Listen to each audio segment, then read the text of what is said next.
Let's look at another example of how to ask a researchable question that's practical and potentially something you could encounter in the real world. So you are a strength and conditioning coach for a college, and specifically you work with their soccer team. At the conclusion of the season, your coach comes to you and says that her team often seems more fatigued than the opposition. At the end of a game, they often have trouble. The defense has trouble keeping up with the opposing players. During the end of the game, offensive players seem unable to make the runs and sprints that they normally would make maybe towards the beginning of the game. So overall, they seem to be, kind of lacking endurance and fatiguing as the game goes on. And your coach wants to know if there's a way that you can address this. Of course, you say yes, right? That's your job, and you get cracking on designing a off-season training program, preseason training program, so they come back next year more fit and better able to perform at the end of the game. So to do this, right now, you have to sit down and figure out, okay, what info do I need to create the best possible program for this group of individuals? So you need to ask yourself a number of questions. And as I said before, and we saw this slide before, what are some of the questions you ask? Well, my first thoughts would be, hey, why are they fatiguing? Is it, as I said before, is it a muscular endurance issue? Is it an aerobic capacity issue? Is it a nutritional issue? Are they just not eating well and some of them are, just running out of gas? Is it something that we can supplement, because of the nutritional issues? Anyway, those are some of the questions I'd ask. I'd also ask, I need to know what are the demands, the physical demands of a college soccer athlete. How far do they run in a given game? How often do they sprint? How long are the sprints? Etc. Those are all important pieces of information for me if I'm going to be designing a training program.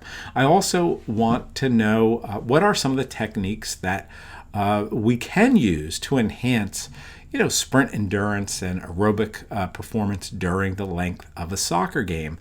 What are some of the techniques that we can use, and what are we using currently? Because that's going to be our comparison, right? Those are all good background questions, but they aren't the foreground question that we really need to formulate based on all this background info.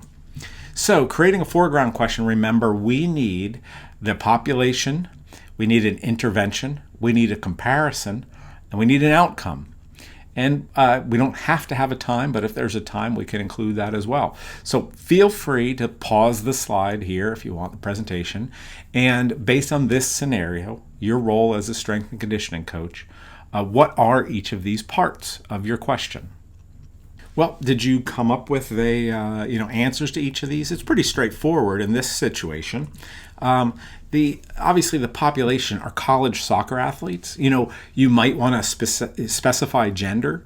If this was a women's team or a men's team, you don't always have to separate the genders. If you think there's a reasonable expectation that men or women would respond to a particular intervention differently, then you can.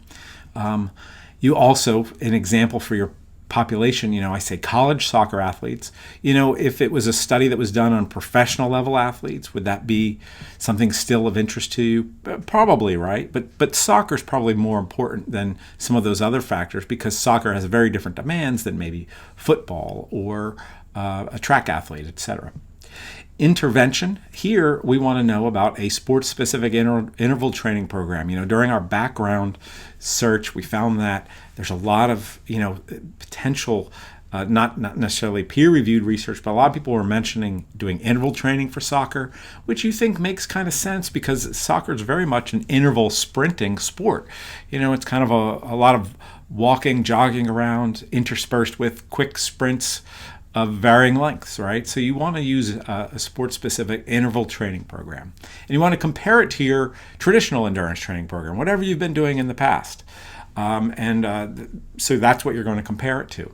Your outcome measures, we have to figure out how are we going to measure the impact of this training. What tools are we going to use to measure the improvement in their endurance and reduction of fatigue, right? So we could use potentially, depending upon the equipment you have access to, VO2 max, speed endurance testing, We can use a variety of different things, but we would have to determine what outcome measure we're going to utilize to see if it's working. We can also use a subjective outcome measure at the end of next season. Ask the coach, how do you feel that they did compared to the previous season? The time in this question could be during the off season, which is maybe 3 months or whatever. So you can throw in the time component to the PICO question as well. So this is what I came up with. In college soccer athletes, does a sports-specific interval training program increase aerobic and anaerobic performance more than a traditional endurance training program during the 3-month off season? So that gives us a very specific question we're attempting to answer and gives us real good guidance when we jump out into the literature to find information.